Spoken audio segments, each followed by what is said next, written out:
début. Merci Louis de nous accorder ce temps. Avec plaisir. Ben oui, on peut s'applaudir déjà.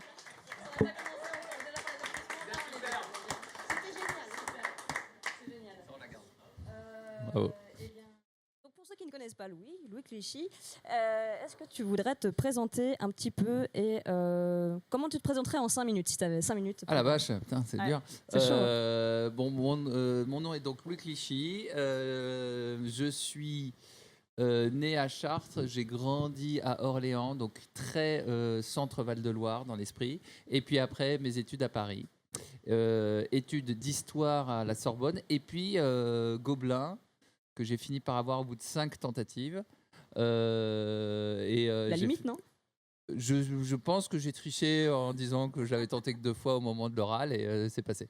Et puis après, à l'époque c'était 2 ans d'études et après storyboarder, animateur et réalisateur.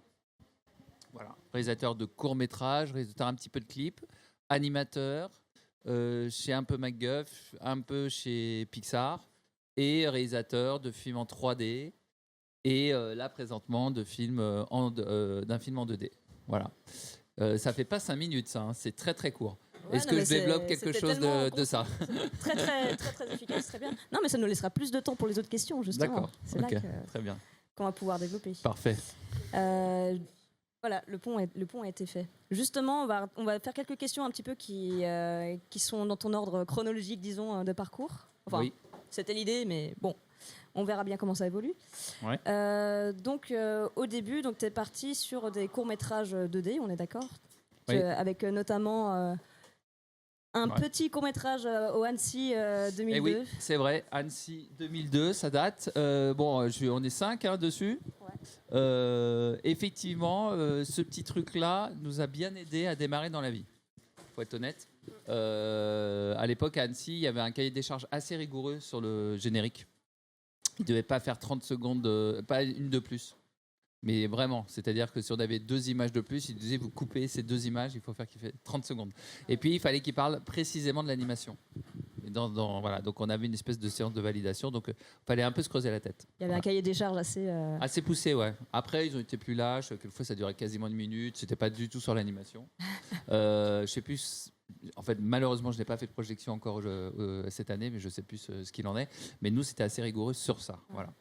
Un bon exercice de contrainte, donc. Ouais, voilà. Un peu dans un esprit de pub.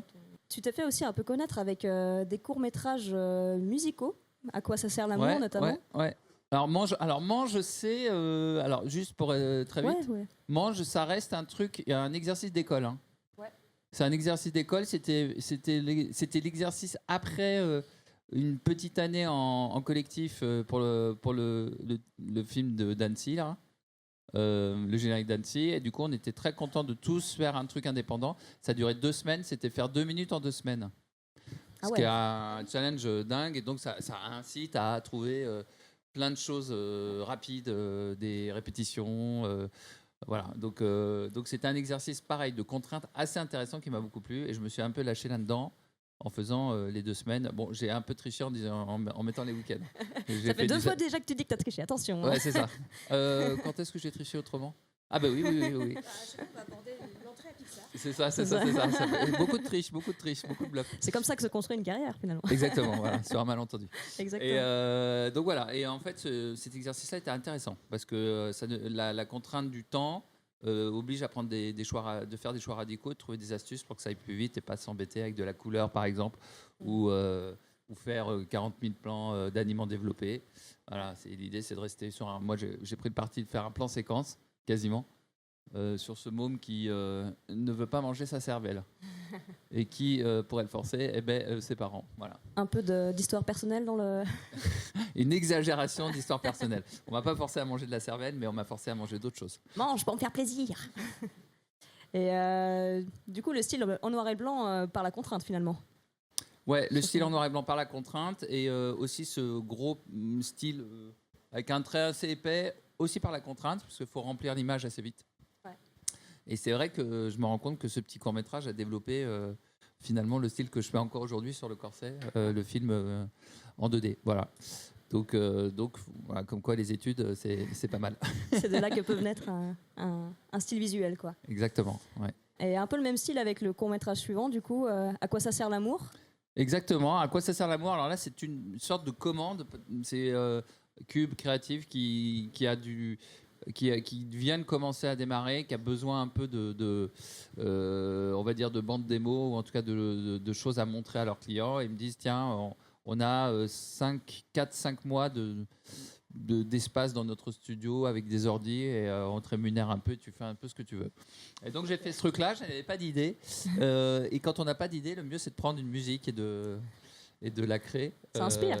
Voilà, ça inspire, ça donne un cadre aussi, pareil. Ouais. Une contrainte, mais du coup qui est assez motivante. Et j'ai fait ce clip-là, effectivement, en 5 mois. Voilà. Pas mal. Voilà. Oui, un peu plus long. Ouais. Un peu plus long que Manche. Mais j'ai tout fait tout seul, du début jusqu'à la fin. Voilà. Vraiment en faisant ce que tu voulais. Ouais, beaucoup voilà, de liberté sans aucune contrainte. Il voulait que je fasse un peu de 3D. C'était un Cube, voulait se lancer dans la 3D. C'était en 2003, c'était le début de la 3D, tout le monde voulait en faire. Donc j'aurais un peu vendu, pareil, un peu de la triche. J'aurais vendu un film, ouais, il y aura de la 3D dedans. Et effectivement, il y a de la 3D parce qu'il y a des plaques After. C'était la première fois qu'After gérait l'espace 3D, donc c'était un peu rudimentaire. Ça plantait tout le temps, mais j'y suis quand même arrivé. Et donc, sur le papier, techniquement, j'ai donc fait de la 3D dans ce film, mais elle est évidemment très cachée par le trait. Voilà. Mais il y a de la 3D. Exactement. Et on saute en 2011 avec Du monde autour, encore un clip ? Ouais, c'est ça, un clip en revenant de chez Pixar. Premier petit truc que Nicolas de Rosambeau, qui est mon producteur après sur Le Corset, me propose de faire. Pareil, très peu d'argent, pas de temps, j'y vais encore plus crado sur le style. Et voilà, c'était assez sympa à faire. Là, j'avais quand même une toute petite équipe qui pouvait m'aider. Donc voilà, on l'a fait assez rapidement en 2 mois. Ok. Voilà. Et donc cette fois-ci, tu avais une équipe à gérer Ouais, une petite équipe, on était 4-5 animateurs sur le projet. Ok. Et tu faisais d'autres prods entre-temps, entre ces projets ? Non, celui-là, c'était pendant l'été, je pense que c'était déjà bien rempli. Ouais. Je commençais sur Astérix, le premier, le domaine des dieux. Donc j'étais un petit peu en pré-prod aussi sur ce film-là. Ok. Ça nous amène à la deuxième question. Du coup, est-ce que tu as réalisé 2 clips comme ça parce que juste la force des choses ou parce que tu as une affinité particulière avec la musique ? Non, plusieurs. Déjà, j'ai un peu répondu. Je pense que la musique, c'est un support qui est quand même bien pratique.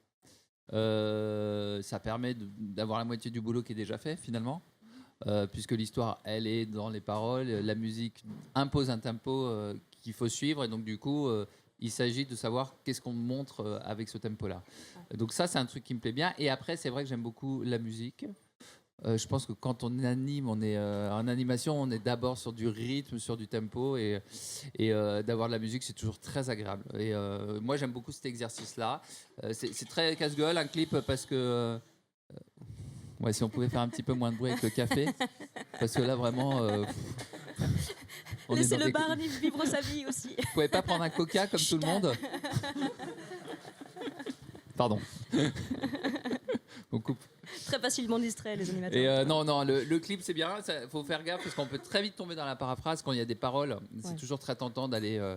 Ça, c'est toujours la grosse la difficulté d'un clip. Voilà, c'est de savoir prendre ses distances avec l'histoire et en même temps raconter un truc et en même temps ne pas être dans la paraphrase et dire 2 fois la même chose à l'image et au son. Raconter un peu la même chose mais un peu différemment, quoi. Ouais, exactement. Okay.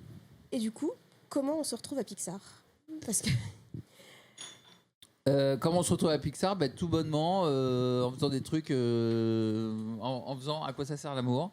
Ce truc-là tombe sur les réseaux et j'ai des gens de Pixar qui m'appellent en me disant est-ce que ça te dirait d'envoyer ta bande démo parce que ton truc tourne pas mal, machin. Voilà. Donc je l'ai envoyé, mais c'est vrai que je n'étais pas spécialement un fan de Pixar, je n'étais pas un fan de 3D. De 3D. Mais bon, voilà, il y a une espèce on est flatté, forcément. On est flatté. C'est quand même à l'époque le seul studio quasiment avec DreamWorks qui fait de la 3D. Ils ont été précurseurs. Et donc j'ai envoyé et j'ai pas eu de nouvelles pendant 1 an. Et puis au bout d'1 an, ils m'ont contacté. J'ai eu un coup de fil. une sorte de quasi entretien d'embauche. Et puis voilà, ils m'ont proposé de venir. Ok. Et je me suis bien posé la question parce que je savais que ce que je perdais aussi, de ne pas réaliser. Parce que là-bas, il n'était pas question de réaliser quand même. Non, pas aussi vite. Un peu rapide. Mais je me suis dit quand même, c'était une belle occasion et je n'ai pas regretté. Mais j'ai fait 3 ans là-bas. Ouais. Okay. Tu as commencé par, en 2008, tu as commencé par le court-métrage ou par Wall-E? Je suis arrivé, j'ai fait un tout petit peu de ratatouille du film, pas de la bouffe. Commencer à la cantine, c'est dommage. C'est ça. Très vite, j'ai fait qu'un plan ou 2, je crois. Très vite, je suis allé sur Wall-E. Alors Wall-E, c'était très agréable parce que Wall-E, j'étais vraiment dans une toute petite équipe de développement. Donc j'ai pu avoir l'occasion de tester des choses intéressantes. On ne savait pas encore la manière dont on allait faire bouger ces robots. Et finalement, il y avait toute une charte de trucs à trouver, pour savoir si on leur faisait des sourcils ou pas, ce genre de choses. Est-ce que j'ai demandé, est-ce que le design a été influencé par les tests en fait, il était déjà bien entamé, mais on confirmait ou pas la possibilité de bouger certaines choses. Et finalement, on a de plus en plus contraint les animateurs à bouger le moins possible. Pareil, la contrainte amenait à des raccourcis dans les expressions, dans des choses qui étaient intéressantes. Voilà. Donc ça, le Wall-E, j'ai beaucoup travaillé dessus. Bernie, oui, c'était un espèce de truc supplément DVD, je sais plus quoi. Donc ça, c'était assez rapide. Et puis après, oui, là-haut. Là-haut, j'y suis allé vraiment en cours de route. C'est-à-dire que c'était une autre équipe qui commençait à le démarrer. Et quand je suis arrivé dessus, c'était déjà plein gaz en prod. Donc c'est moins sympa parce qu'on est moins investi sur le projet. Ce que j'avais demandé, c'était parti du court-métrage relativement petite équipe, voire solo, passer sur une prod gigantesque avec des équipes, avec beaucoup de monde sur l'équipe, beaucoup d'interactions. Enfin, qu'est-ce que ça tu parles chez Pixar ou globalement Non, t'arrivais de court-métrage. Ah oui. Ce personnel, voire petite équipe, et d'arriver comme ça dans ce qu'on imagine être une machinerie. Oui, c'est sûr. Oui, c'est assez différent. C'est vrai que là, ils sont au plus fort, ils sont une centaine d'animateurs. Donc c'est vrai que c'est beaucoup sur un film. C'est vraiment très très gros. Mais dans les faits, on reste 3-4 mois sans animateur. Avant, c'est une équipe de 20, souvent. Ah oui. Donc c'est correct. 20, c'est correct. Ça fait une salle de classe, quoi, à peu près. Un peu moins. Donc ça reste une équipe jouable. Mais non, c'est pas... en fait, oui, ils sont beaucoup, mais c'est pas envahissant, c'est pas impressionnant. Ça se fait bien. C'est vrai ? Ouais.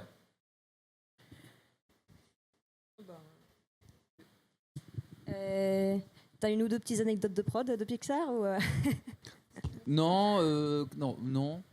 Non, ils ont. C'est une expérience très agréable. Ils ont en fait, il y a vraiment un accès assez génial. Justement, je disais énormément de monde. On se dit, il doit forcément y avoir une organisation très pyramidale. Et en fait, il y a un accès assez régulier et assez poussé au réalisateur directement. Avec ça, en tant qu'animateur, c'est très, très appréciable.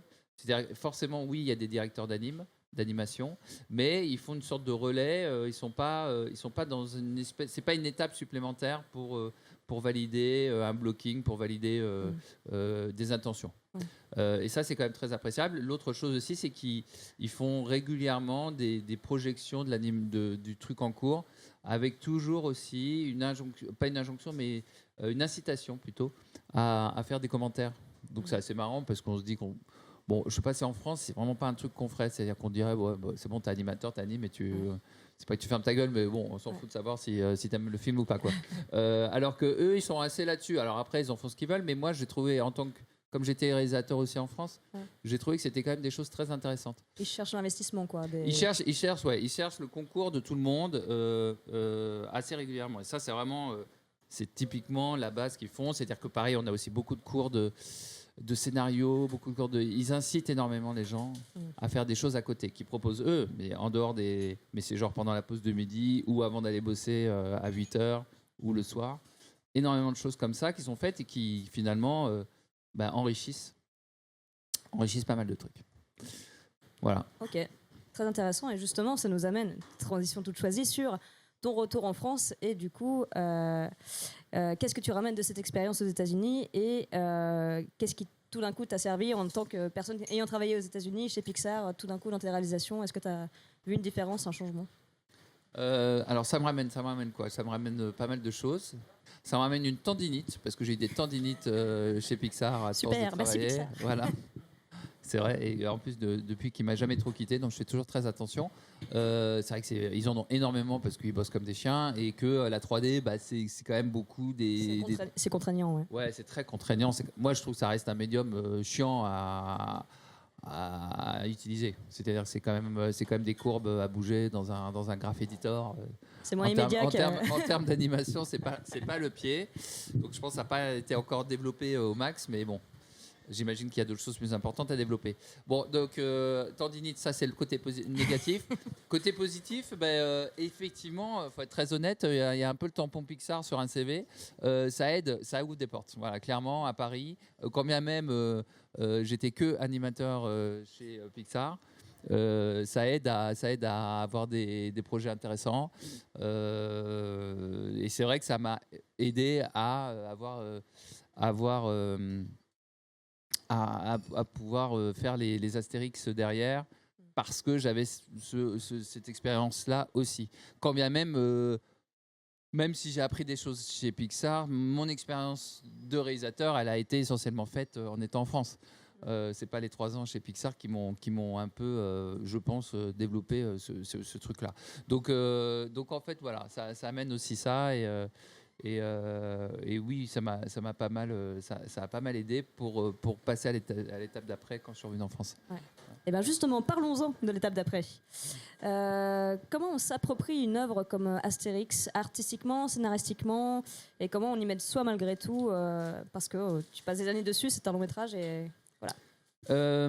Alors en fait, déjà, je pense que j'ai accepté ce travail parce que précisément, j'étais pas un fan d'Astérix. Ce qui amène une distance aussi avec le support, et on peut le critiquer, on peut le changer un peu sans qu'on on s'autorise des choses, j'imagine, quand on n'a pas ce respect du personnage.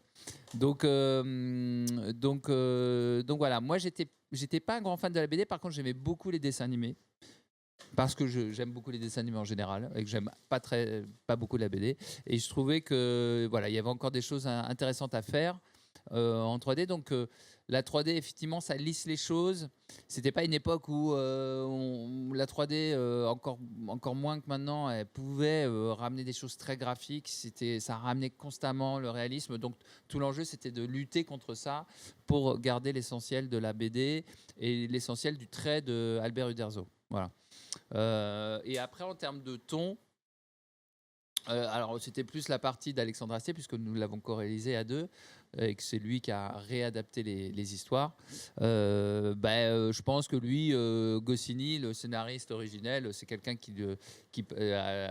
pour qui ça parle, donc il était assez respectueux de ça, et je pense qu'il peut se coller dans ce style-là, et on a su un peu insuffler, j'espère en tout cas, le style d'Astérix, quand bien même on passait en 3D, ce qui était aussi une espèce de changement de ton, quoi. Mais après tout, ils avaient bien fait des films en live avec des vrais acteurs, on pouvait bien faire un film en 3D. Ouais, c'est sûr.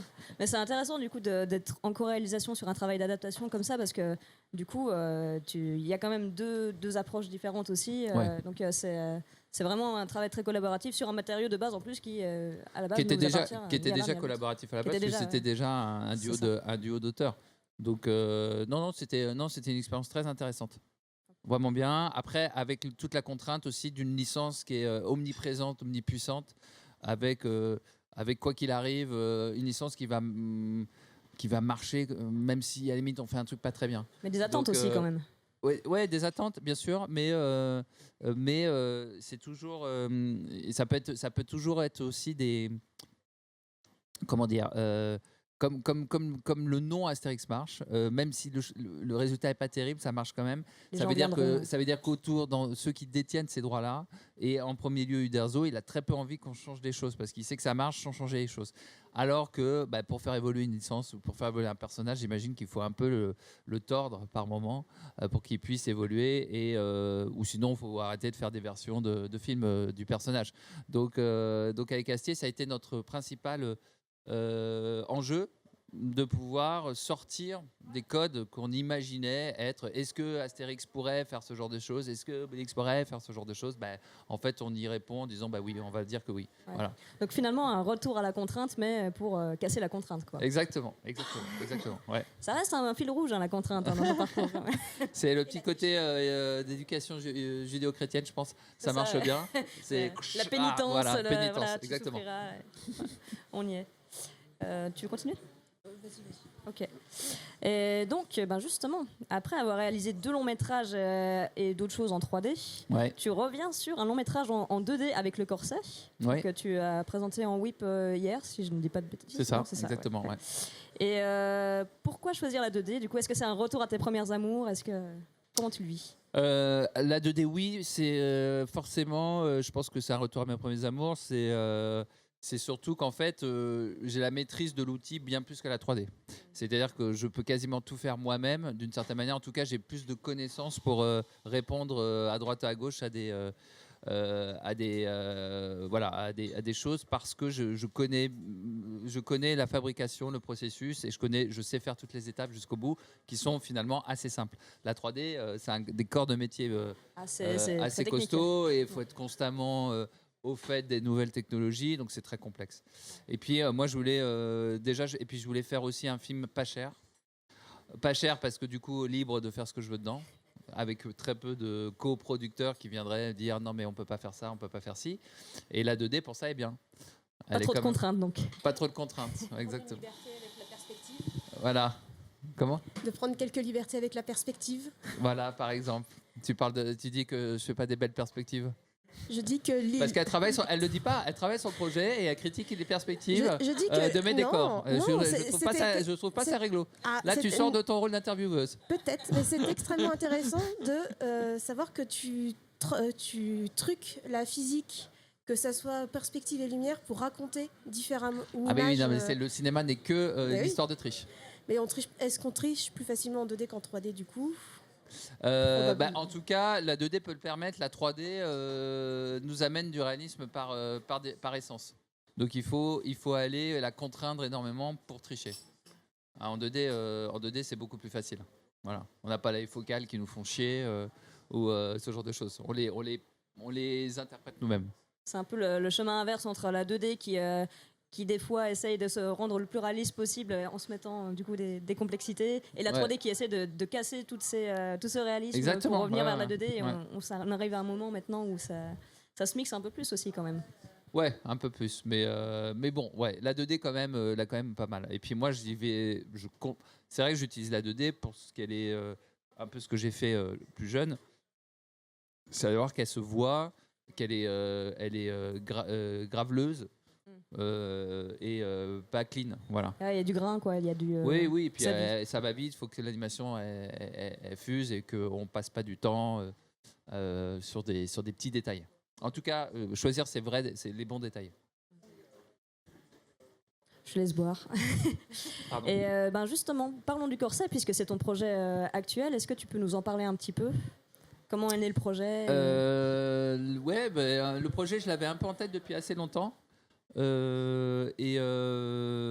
que c'est une histoire qui est issue de mon cas personnel, où j'ai porté un corset adolescent, et je m'étais dit tiens, il y a un truc intéressant dans la manière dont on peut évoluer par rapport à ça en tant qu'adolescent, et puis aussi j'y amène un truc un peu fantastique dont j'ai pas trop parlé hier, où finalement comme on n'arrête pas de pencher d'un côté, finalement c'est une question de perspective. On peut se dire que finalement c'est tout l'horizon qui est penché et nous qui sommes droits. Donc c'est une question de point de vue. Donc il y a tout un truc comme ça qui m'intéressait, et puis c'est vrai que donc je raconte l'histoire de cet enfant qui va évoluer avec ce machin-là, qui issu d'un milieu agricole, qui travaille un peu à la ferme, se retrouve un peu mis à côté, à l'écart, parce que finalement, il est empêché dans ses mouvements de faire ce truc et il va vivre une autre vie, sa propre vie.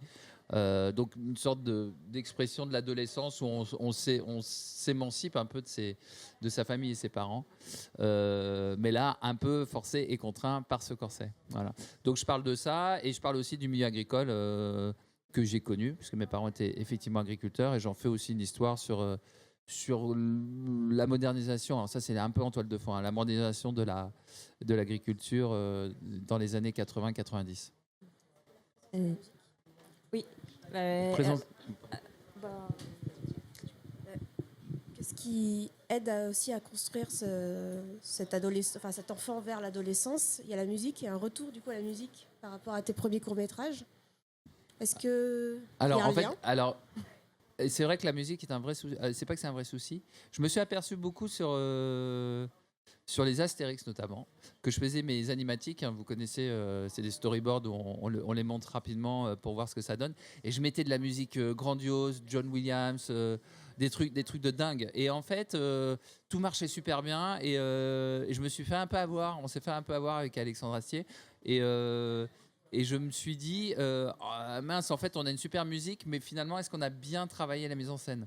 On l'a très bien travaillé, certes, mais la musique était tellement présente et amenait tellement. Je me suis un peu fait violence en me disant, je pense que je vais arrêter de m'en servir.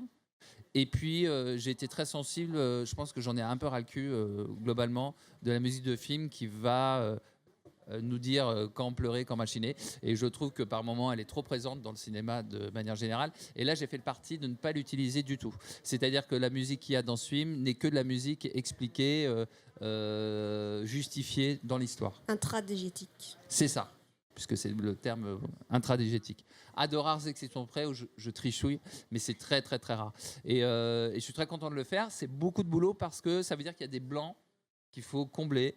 Ça veut dire qu'il faut être très carré sur l'expression, il faut être très carré sur le scénario, il faut être très carré sur beaucoup de choses.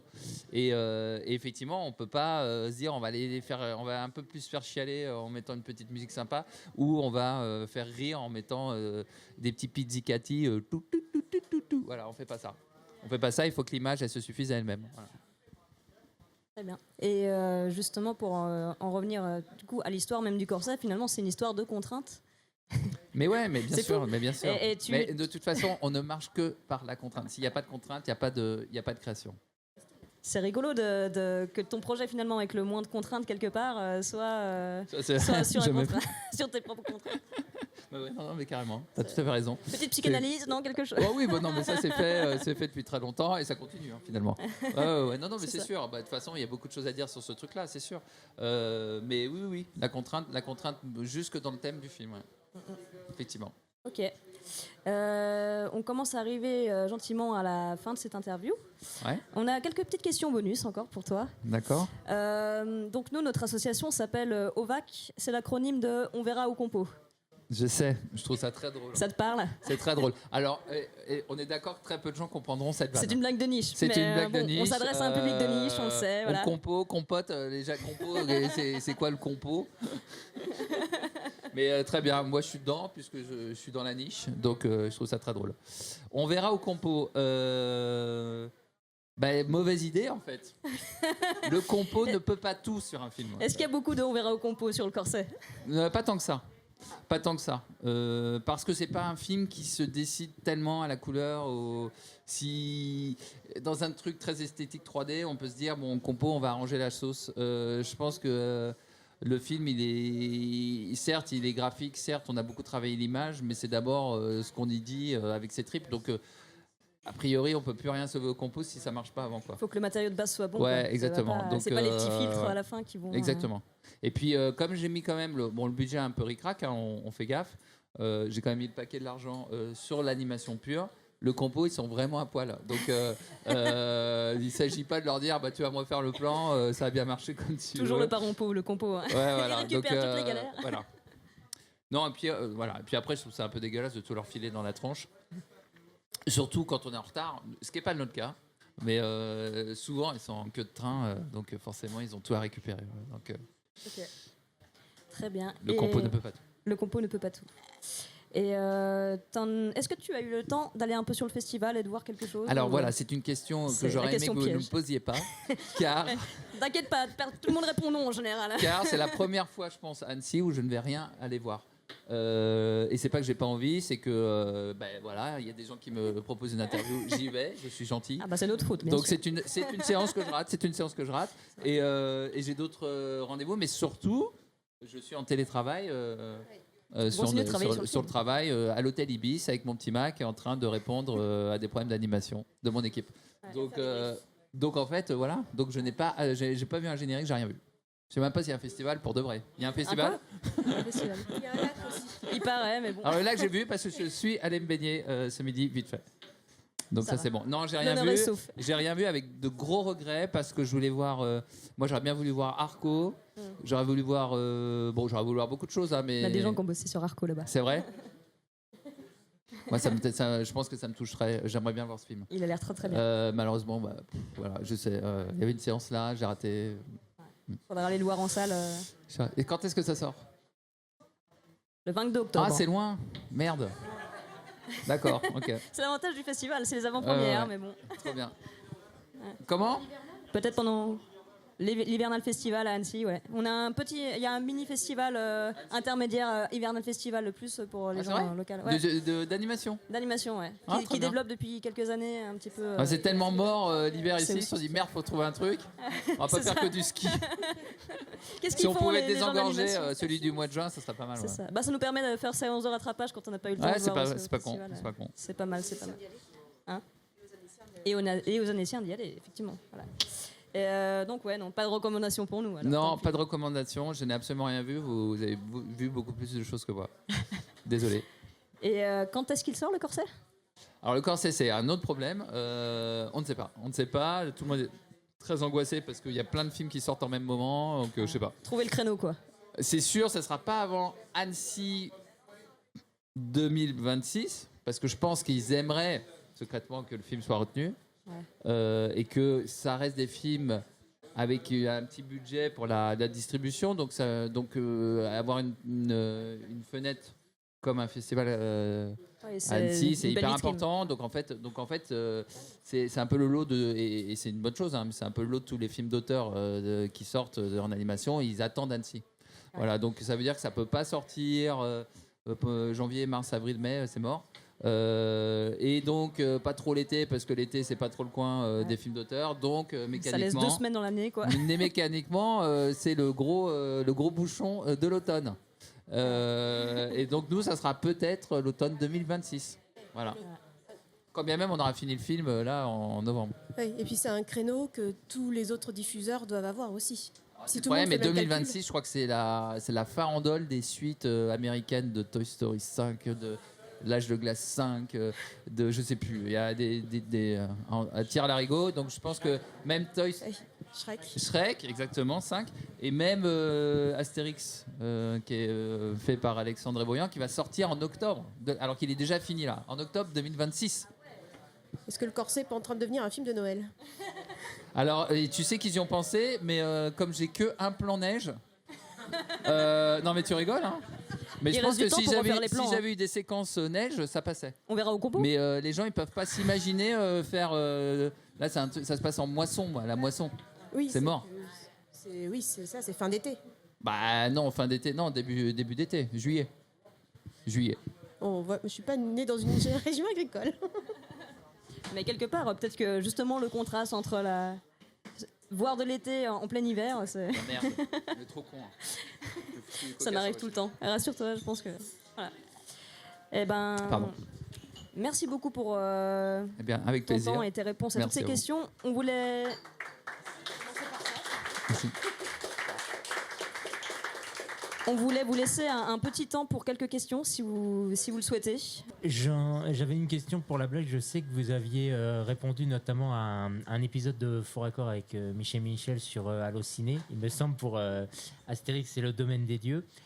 Comment est-ce que même en tant qu'animateur expérimenté, on gère les potentiels faux raccords si certains on en repère une fois le travail terminé ou Est-ce que ça arrive encore et dans ces moments-là, comment on le prend avec du recul? Tu voulais dire des faux raccords qu'on n'aurait pas vus et qu'on découvre et on se dit ah merde. Oui, voilà. Ça a dû arriver donc. Ouais. En fait, moi, ça me gêne pas du tout les faux raccords. J'en fais. D'ailleurs, je crois me souvenir que dans cette émission, alors il s'amuse à dire. En fait, bon, c'est tout scénarisé. Hein, il m'avait dit tu participes, mais bon, bref. Mais j'étais très conscient des faux raccords qu'il pointait. C'était fait exprès. C'est-à-dire à un moment, je mets un glaive à gauche, dans le plan d'après, il est à droite, des conneries comme ça. En fait, ça me dérange pas. Je pars du principe que à partir du moment où on a envie de raconter l'histoire, on triche. Et j'en fais énormément dans le corset aussi. Ça me dérange pas trop. Ça va. Et on est dans la mise en scène, même. C'est vrai qu'elle est Oui, bien sûr. Mais c'est vrai quand on regarde, mais elle est marrante cette émission, surtout pour les films plus classiques en live, notamment Indiana Jones et compagnie. C'est vrai que c'est assez marrant de voir les énormes trucs qu'ils font, mais sciemment. C'est-à-dire que vraiment, c'est le réalisateur Spielberg qui dit je vais déplacer, je sais plus, le serpent à cette. Et en fait, je trouve que c'est assez chouette d'assumer ça, quoi, en fait. De dire, c'est un faux raccord, oui, mais en fait, ça me sert. C'est du trucage qui enseigne. Ouais, c'est ça, ouais. C'est même, encore une fois, de la triche dans la réalité pour mieux faire dispenser le truc. Là sur le corset, il y a toute une histoire de clavier avec l'orgue. Et il y a un moment, dans le son, il y a quelque chose on a l'impression que ça descend de l'aigu vers le bas, alors que sur le doigté, c'est pas du tout ça.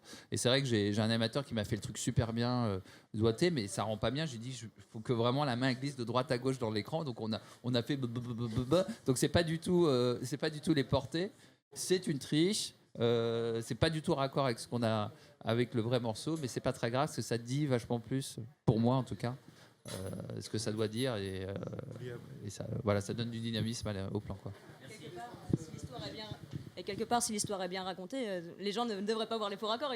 C'est ça. Normalement, c'est ça. Mais d'ailleurs, c'est le cas. Je pense que ceux qui voient les faux raccords, c'est ceux qui se concentrent vraiment sur ça. Ils sortent de la narration et de l'histoire pour essayer de les trouver. Bonjour. Bonjour. J'aimerais savoir. Pour les deux films Astérix, comment ça s'est passé en étant co-réalisateur d'animation de collaborer avec quelqu'un qui est spécialisé dans le prise de vue réelle? Alors il y a plein de petits trucs intéressants.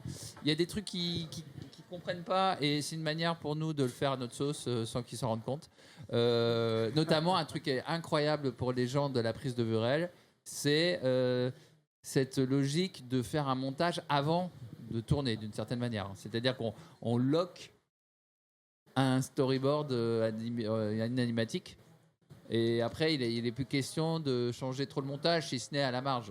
Parce que voilà. Et ça, c'est des choses très compliquées. J'avais beau dire à Alexandre Astier, tu sais, en fait, le film, il bougera plus maintenant pendant 2 ans parce que voilà. Il dit oui, non, mais d'accord. Et à chaque fois, il me disait, bon, quand est-ce que l'anime est terminé, qu'on fasse du montage? Je dis, c'est mort. Il y en aura plus. Mais comment tu veux dire? Non, il y en aura plus. C'est fini. Là, ce qu'on voit, c'est fini. Oui. Donc ça, c'est un truc très dur. Eux, ils sont dans une logique de faire énormément de matériaux. Plein pour se dire derrière j'ai un énorme travail de montage et ça en animation et c'est vrai que c'est chiant, c'est une des contraintes de notre métier, c'est qu'on n'a pas un matériau derrière. Alors c'est avantageux parce qu'on peut tout faire au début et on se dit ça marche et maintenant il y a juste à remplir les cases en animant, en faisant la couleur et tout ça, mais ça a la contrainte que on peut plus rechanger les choses et eux ils adorent avoir un matériau énorme et de se dire avec ça j'ai mon film et il s'agit juste maintenant de choisir ce que je garde et comment je le monte. Voilà, très différent. Et après, sur le reste, sur le brief d'acteur, sur le brief d'animateur, c'est assez semblable, somme toute. Ça, c'est vraiment les choses qu'il y a en commun. Et puis voilà, et puis on a des tics. Avec lui, c'est pas mal. On s'aperçoit qu'on a des tics en animation d'acting. On a des tics aussi de mise en scène. C'est-à-dire, on est vachement sur le... On fait pas tellement de hors-champ en animation. En tout cas, dans les trucs assez classiques, on fait pas trop de hors-champ. C'est-à-dire que quand quelqu'un parle, on va être toujours sur celui qui parle. Alors que lui, au contraire, toute la comédie, elle vient de celui qui écoute, qui comprend pas, tu vois, ou ce genre de choses. Donc en fait, ça, c'est des trucs qu'on apprend un peu, qui sont assez marrants. Et puis pareil, la comédie en animation, et je le vois encore dans le corset, je le dis souvent à ma directrice d'anime, on a l'impression qu'on va se faire sourire les gens. Voilà, le sourire bizarrement, par défaut, on le met en animation, et alors qu'en fait non, il faut pas faire sourire, même quand les gens sont heureux. Ils vont pas avoir la banane tout le temps, sinon c'est complètement figé. On a l'impression qu'ils ont fait une chirurgie esthétique. En fait, on peut avoir quelque chose de puissant, de drôle et de joyeux, mais tout en ayant une bouche. Et ça, c'est un peu d'éthique aussi qu'on a en animation. Et ça, les gens du live, et notamment Alexandre Astier, ramènent un peu ça en disant non mais arrêtez de faire sourire vos personnages, c'est insupportable. Ouais, c'est pas fou. Voilà. Merci pour cette interview. Voilà, moi j'ai une question. On sent que vous aimez raconter des histoires et ça fait vraiment plaisir. Et je voulais vous demander justement quelle place avait le scénario. Combien de temps, par exemple, vous mettez à écrire le scénario là pour le corset. Combien aussi de phases il y a entre la validation, peut-être des retours, des corrections.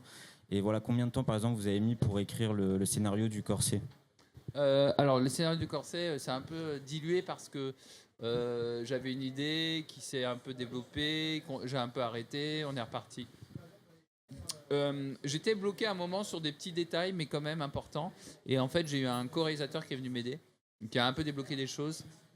Pas tout pris, mais en tout cas, il y avait des petits trucs qui faisaient que hop, je pouvais redémarrer sur autre chose et ça a bien marché. Voilà. Et donc, Franck Salomé, il s'appelle. Et en fait, non, ça a été assez rapide une fois qu'on est parti avec lui parce que je n'avais pas. J'avais mes producteurs, mais chez qui on bossait, donc on leur montrait assez vite les choses. Et puis, c'était assez clair que j'étais un peu un dictateur sur ce projet. Hein. C'est-à-dire que. Il disait ouais mais ça tu trouveras on trouve pas que ça marche. J'ai dit si ça a marché. Voilà. En gros un peu ferme ta gueule. Et j'ai pas eu de contrainte de France Télévisions, rien. On leur a montré l'animatique, c'était content. Ils ont dit oui peut-être que à un moment il prend un vélo puis après il marche, on sait pas trop si la distance. J'ai dit ouais si c'est que ça va quoi. Allez hop ça j'ai rien changé. Donc les retours se sont faits assez vite. C'est pas été très compliqué à faire. Merci. On a une autre question ici. Oui. On a encore une deuxième question après, si ça te va. Ouais, très Merci. bien. Oui, c'est bon, il est 3h moins 5, ça va, ouais. Bravo. Super. Bon timing, hein, bien géré. Hein. On voit que vous êtes en compo et vous faites souvent baiser sur le timing. Pardon. Ah, ça va. Bah alors, qu'est-ce que tu fais avec ce t-shirt ? On verra à l'anime. Ova. Ah oui, c'est ça, c'est ton créneau. Pardon. Désolé. Alors juste une petite question, c'est de connaître votre top 5 de films d'animation préférés ou les 5 premiers auxquels vous pensez quand on vous pose la question. C'est dur, ça dit. Il y a plein de trucs qui me viennent à l'esprit. Il y a effectivement on est tous fans, ça me fait chier de le dire à chaque fois parce que je trouve ça tellement bien. Mais c'est vrai que j'aime beaucoup Chihiro, j'aime beaucoup Miyazaki quand même. Hein. Souvenir goutte à goutte, par exemple, un des films de Takahata que j'aime beaucoup. Et puis après, des Disney, moi j'ai adoré. Moi j'aimais bien Aladdin, ça a été marquant dans ma. Je trouvais qu'il y avait un truc intéressant, il y a un truc un peu cucu à la praline, mais quand même assez bien fichu, assez drôle, qui me plaisait bien. Ouais, c'est ça, ouais. Et après, j'aime bien le lapin-garou, par exemple. Ça, c'est un film que j'ai beaucoup aimé. Voilà, après, spontanément, comme ça, je sais pas. Et puis si, bon, moi, je suis un grand fan du Doc DeWitt. Donc, du Doc DeWitt, celui qui a fait les courts-métrages, et puis surtout la Tortue Rouge. Alors, la Tortue Rouge est un peu plus complexe, mais j'aime quand même vraiment ces films. Voilà, en animation. J'en ai sûrement oublié des biens, hein, mais comme ça, là, je vois pas. Voilà. Voilà, c'est un peu ça l'idée. Bonjour. Bonjour. Merci pour l'interview. Une question donc, par rapport au scénario, on en parlait juste avant, mais comment, avec Astier, vous répartissez les rôles sur la partie scénario ? Est-ce que vous intervenez tous les deux dès le début ou comment ça fonctionne sur les films que vous faites ensemble ? Ça a été différent sur les deux films. Le premier, il avait vraiment son scénario, l'adaptation de... Déjà, le premier, c'était une adaptation d'une BD, Le Domaine des Dieux, qu'il a choisi lui et qu'il a vraiment retravaillé un peu tout seul. Et moi, je suis arrivé derrière. En changeant des choses au moment de l'animatique, mais finalement assez à la marge. Et sur le deuxième, ça a été différent parce qu'il a certes trouvé un peu le pitch de Le secret de la potion magique, qui donc n'était pas une adaptation d'une BD. Mais par contre, on a beaucoup travaillé ensemble. Et moi, le scénario, je le travaille beaucoup par confrontation, c'est-à-dire qu'il écrit beaucoup une première phase et moi je réécris derrière, où je redessine des petits trucs à la marge, on en discute. Donc c'est un ping-pong comme ça qui fait qu'on avance. Après, c'est vraiment lui qui est plutôt scénariste dans ses projets. Hein. C'est-à-dire que moi j'y viens en deuxième, mais je suis moins... c'était pas forcément le rôle qui m'était attribué, et puis il gérait très bien ça. Donc c'était pas un échange forcément d'égal à égal. La réalisation, pareil. C'est-à-dire j'ai plus réalisé que lui n'a réalisé sur les Astérix. Voilà. Je vous en prie. Est-ce qu'il y a une autre question? Ouais. Je te laisse te déplacer. Bonjour. Bonjour. Je voulais savoir, est-ce qu'il y a des œuvres qui vous ont inspiré en fait pour vos projets? Alors oui, alors bon, les dessins animés que j'ai vus, et après des trucs très bizarres, mais je pense que et notamment mon rapport à la musique, c'est un peu ça. J'aime beaucoup certains films de Michael Haneke, qui n'a rien à voir avec l'animation, hein.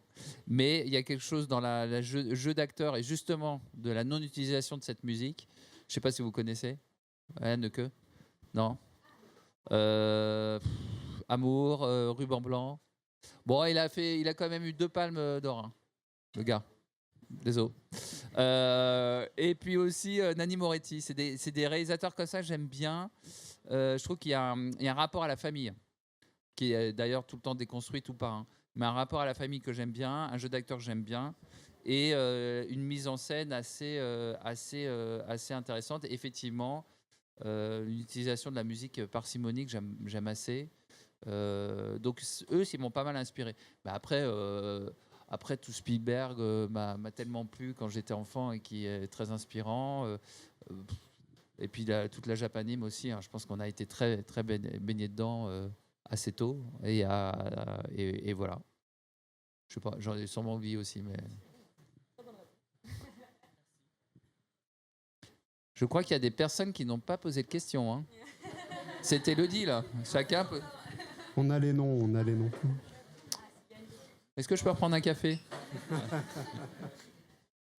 Non, je rigole.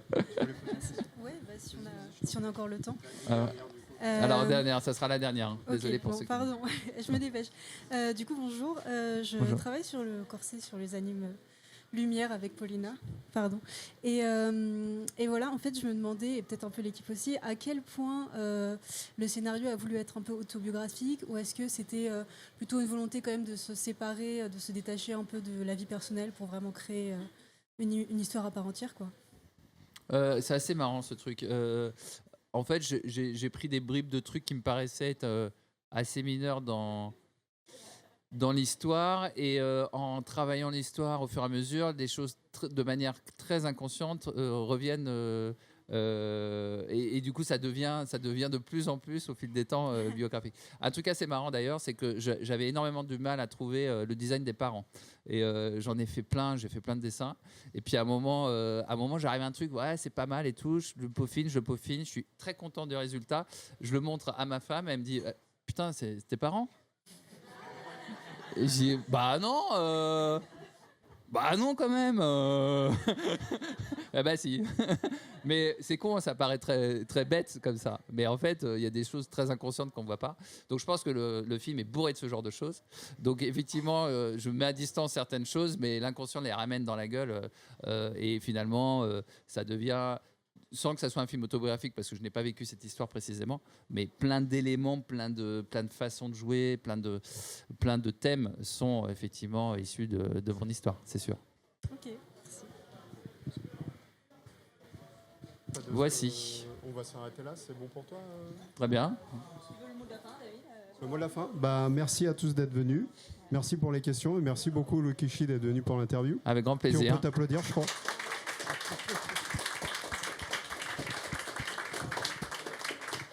Merci beaucoup. Merci beaucoup. Et merci à Mopix qui travaille ici à Annecy sur les ombres et les lumières du film en aquarelle.